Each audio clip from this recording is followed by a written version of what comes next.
Hello friends, வணக்கம். எல்லோரும் எப்படி இருக்கீங்க? இன்றைக்கி வந்து சண்டே ஒரு சூப்பரான ஒரு ரெசிபி தான் பண்ண போகிறோம்.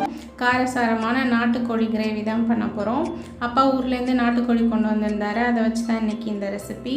இது வந்து நான் கொஞ்சம் திக்கான கன்சிஸ்டன்சியில் தான் பண்ணியிருக்கேன். நைட் சப்பாத்திக்கும் யூஸ் பண்ணிக்கலாம்னு சொல்லிட்டு பாருங்கள் எவ்வளோ சூப்பராக வெந்திருக்கு கறின்னு சொல்லிட்டு. வாங்க எப்படி பண்ணுறதுன்னு பார்க்கலாம். கோழி உரிச்சதுக்கப்புறம் 1 kg அளவுக்கு வந்துருந்துச்சு. இது வந்து ஒரு குக்கரில் சேர்த்துக்கலாம். கொஞ்சமாக தண்ணி சேர்த்துட்டு மஞ்சள் தூள், கொஞ்சமாக கருவேப்பிலை, 1/2 ஸ்பூன் இஞ்சி பூண்டு பேஸ்ட்டு, 2 பச்சை மிளகா, ஒரு தக்காளி, நம்ம வீட்டில் அரைச்ச மிளகாத்தூள், குழம்பு மிளகாத்தூள் இருக்கும்ல, அது வந்து ஒரு 1/2 ஸ்பூனோ இல்லாட்டி 1 ஸ்பூனோ கொஞ்சம் சேர்த்துக்கலாம். உங்கள் காரத்துக்கு ஏற்ற அளவுக்கு கொஞ்சமாக வந்து உப்பு சேர்த்துக்கோங்க.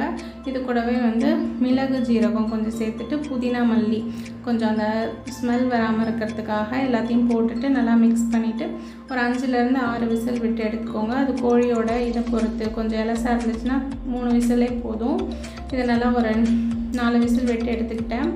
இது நல்லா குக் ஆகிடுச்சு. இதுக்கு ஒரு மசாலா ரெடி பண்ணலாம் அரைச்சி வைக்கிறதுக்கு. அதுக்கு 1 ஸ்பூன் மல்லி, 1/2 ஸ்பூன் ஜீரகம், 1 ஸ்பூன் மிளகு, 4 வரமிளகா, பட்டை, கிராம்பு, ஏலக்காய் அதெல்லாம் வந்து கொஞ்சம் கொஞ்சம் போட்டுக்கோங்க.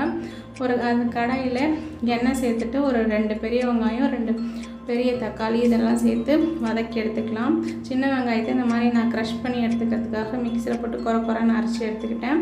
இப்போ நம்ம வறுத்த மசாலாவையும் வதக்கின வெங்காயம் தக்காளியும் போட்டு நல்லா ஃபைன் பேஸ்ட்டாக அரைச்சி எடுத்துக்கலாம். அதே வானலில் ஒரு 4 டேபிள் ஸ்பூன் நல்லெண்ணெய் சேர்த்துட்டு அது கூடவே கடுகு, 2 வரமிளகா வெடிச்சதுக்கப்புறமா 2 பச்சை மிளகா, கருவேப்பிலெலாம் சேர்த்து தாளிச்சிக்கலாம்.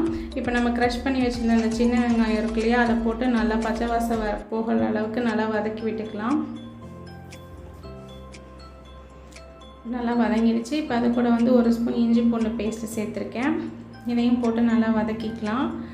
இப்போ நம்ம வந்து அந்த மசாலா பேஸ்ட் வந்து நம்ம அரைச்சி எடுத்தாச்சு. இதை வந்து இது கூடவே சேர்த்துக்கலாம். இந்த மாதிரி வறுத்து அரைச்சி வைக்கும் போது குழம்போட டேஸ்ட் இன்னும் சூப்பராக இருக்கும். இது வந்து ஒரு 5 மினிட்ஸ் வந்து மீடியம் ஃப்ளேமில் வச்சு குக் பண்ணுங்கள் எப்போவுமே. அந்த மாதிரி குக் பண்ணும்போது உங்களுக்கு ஃபுட்டோட டேஸ்ட்டே வந்து ரொம்பவே நல்லாயிருக்கும். நம்ம ஹை ஃப்ளேமில் வச்சு பண்ணால் அது வந்து டக்குன்னு ஆகுமே தவிர டேஸ்ட் அந்த அளவுக்கு இருக்காது.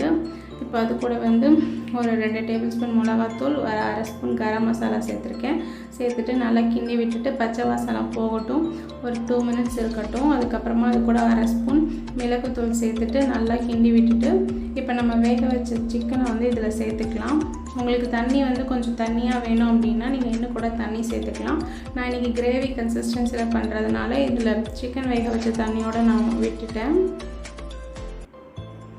இதை நல்லா மிக்ஸ் பண்ணி விட்டுட்டு ஒரு மீடியம் ஃப்ளேம்லேயே வந்து ஒரு 20 மினிட்ஸ் கிட்டே இது குக் ஆகட்டும். குழம்பு வந்து சூப்பராக ரெடி ஆகிடும். பாருங்கள், கொதிக்கும் போதே நல்லா தள்ளன்னு அழகாக இருக்குது. இதுக்கு லாஸ்ட்டாக கருவேப்பிலை, புதினா, கொத்தமல்லி போட்டு ஆஃப் பண்ணிடலாம். அவ்வளோதான், சூப்பரான கிரேவி ரெடி ஆகிடுச்சு. இதை வந்து நீங்கள் சப்பாத்திக்கும் யூஸ் பண்ணிக்கலாம், பூரி எல்லாத்துக்கூடையும் சூப்பராக சூட் ஆகும். நான் மதியானம் ரைஸ்க்கு சாப்பிட்டுட்டு நைட் டின்னருக்கும் அதே தான் யூஸ் பண்ணிக்கிட்டோம். சப்பாத்திக்கும் வேறு லெவலில் இருந்துச்சு. இந்த வீடியோ உங்களுக்கு பிடிச்சிருந்துச்சுன்னா கண்டிப்பாக நீங்களும் ட்ரை பண்ணி பாருங்கள். அப்படியே உங்கள் ஃப்ரெண்ட்ஸ் அண்ட் ஃபேமிலிக்கும் ஷேர் பண்ணுங்கள். தேங்க்யூ.